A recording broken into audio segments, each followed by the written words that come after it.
They did not beat the double world champions over 3 compelling tests, but Warren Gatland's Lions deserve a place on the list for their part in a thrilling series in New Zealand that will stand the test of time. Often under the cosh, there were times when it looked as if the Lions would be hopelessly outmatched against a team as brilliant and confident as the All Blacks, especially after losing 3015 in the first test. Instead of allowing their hosts to run away with it, Gatland's tourists responded with a magnificent performance in the second test, fighting hard to win 2421. Their task was still daunting, though the final test was at Eden Park and the All Blacks had not lost there since 1994. Yet the Lions held their nerve, battling to a 15-15 draw to fly home with their pride and dignity intact. It was the first drawn Lions series since 1955, but few were complaining. England's youth football teams. It has not been easy for England supporters to keep faith with the men's senior team over the past decade, but there is plenty of cause for optimism at youth level, after a wildly successful year. The under-21s played their part, despite paying tribute to tradition by losing a penalty shootout to Germany in the Euro 2017 semi-final, but it was the under-17 and under-20 sides who really made the case by winning their respective World Cups.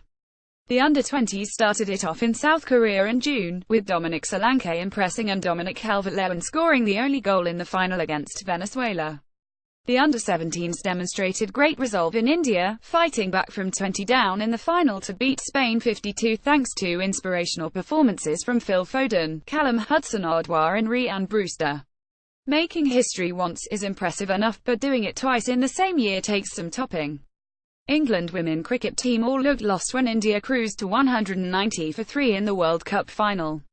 England, who had set their opponents the modest target of 229, were bracing themselves for defeat.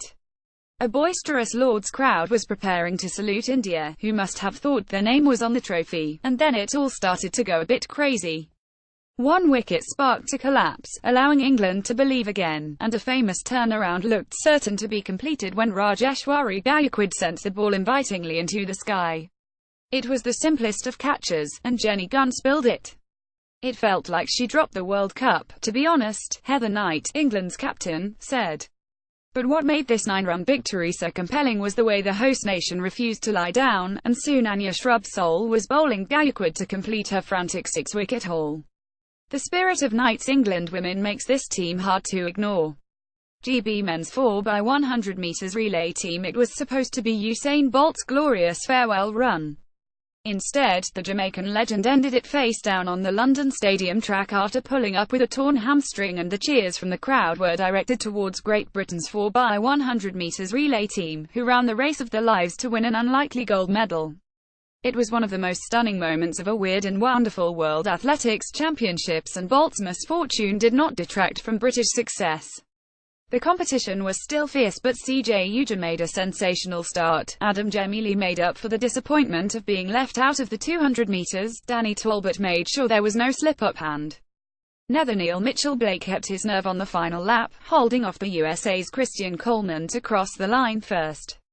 The time was 37.47 sec, a national record and the fastest in the world this year, and it was sporting drama at its best. Essex County Cricket Club. For the most captivating underdog story of 2017, perhaps it is worth turning to cricket's county championship. And what a year it was for Essex. They would be an eclectic choice, but their story oozes charm. They had been away from the First Division for 6 years, and promoted sides tend not to win the title straight away. The last time Essex went up, they were promptly relegated. To hell with how things are supposed to be done, however. Essex's young team played brilliantly all season, remaining unbeaten, as the club became champions for the first time since 1992. It was a particularly special moment for their veteran wicketkeeper, James Foster, who never imagined that he would lift the trophy one day. "We got on a roll and just kept winning," the 37-year-old said. Would anyone begrudge them another gong?